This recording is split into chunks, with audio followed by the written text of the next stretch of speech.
তাপপ্রবাহের কারণে ময়মনসিংহের সব স্কুল কলেজ বন্ধ থাকলেও খোলা রয়েছে কোচিং সেন্টার। এ নিয়ে শিক্ষার্থী ও অভিভাবকদের মধ্যে দেখা দিয়েছে মিশ্র প্রতিক্রিয়া। পরিস্থিতি জানাতে সরাসরি যুক্ত হচ্ছেন সহকর্মী ইলিয়াস আহমেদ। ইলিয়াস আছেন আমাদের সঙ্গে। ইলিয়াস, গরমে শিক্ষা প্রতিষ্ঠানের পরিস্থিতি সম্পর্কে জানাবেন আমাদের। লিনিয়া, ধন্যবাদ। সারা দেশে তাপ প্রবাহের কারণে আমরা দেখেছি গতকাল থেকে 7 দিনের জন্য বিভিন্ন শিক্ষা প্রতিষ্ঠান বন্ধ ঘোষণা করা হয়েছে।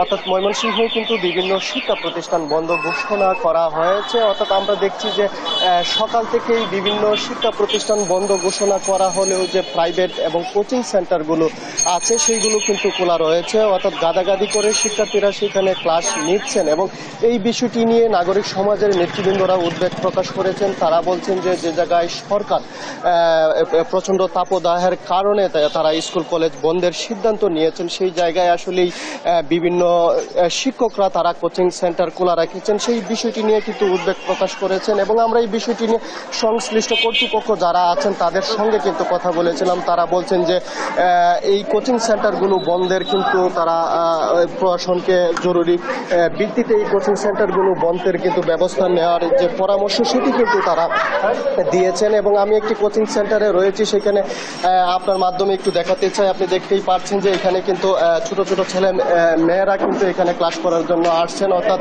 তারা কিন্তু 5 থেকে 7 জন করে কিন্তু একটি বেঞ্চে তারা বসছেন এবং ক্লাস করছেন। এবং তারা বলছেন যে প্রচণ্ড গরমের মধ্যে কিন্তু কোচিং সেন্টার অর্থাৎ শিক্ষকরা কোচিং সেন্টার খোলা রাখায় এই শিক্ষার্থীরা কিন্তু আসতে বাধ্য হচ্ছেন। আমরা এই বিষয়টি নিয়ে অভিভাবকদের সঙ্গেও কথা বলেছিলাম। অভিভাবকরাও কিন্তু সেই বিষয়টি বলছেন যে সরকারি স্কুল বন্ধের পাশাপাশি যদি বিভিন্ন প্রাইভেট প্রতিষ্ঠান এবং কোচিং সেন্টার যেগুলো রয়েছে সেইগুলো যদি আসলে বন্ধ করা হতো, হয়তো তারা তাদের বাচ্চাদেরকে নিয়ে এই কোচিং সেন্টারে আসতেন না, সেই বিষয়টি কিন্তু তারা বলছিলেন। এবং আমরা এই বিষয়টি নিয়ে যারা আসলে শিক্ষা প্রতিষ্ঠান পরিচালনা করে থাকেন অর্থাৎ জেলা শিক্ষা অফিসার সহ প্রশাসনের ঊর্ধ্বতন কর্মকর্তাদের সঙ্গেও কিন্তু আমরা কথা বলেছিলাম। তারা বলছেন যদি পরিস্থিতি আরেকটু খারাপ হয় তাহলে তারা কিন্তু এই বিষয়ে ব্যবস্থা নেবেন। আপনাকে একটি বিষয় বলে রাখি, গতকাল কিন্তু ময়মনসিংহের সর্বোচ্চ তাপমাত্রা ছিল 39 ডিগ্রি সেলসিয়াস। আজকেও কিন্তু সকাল থেকে আমরা দেখেছি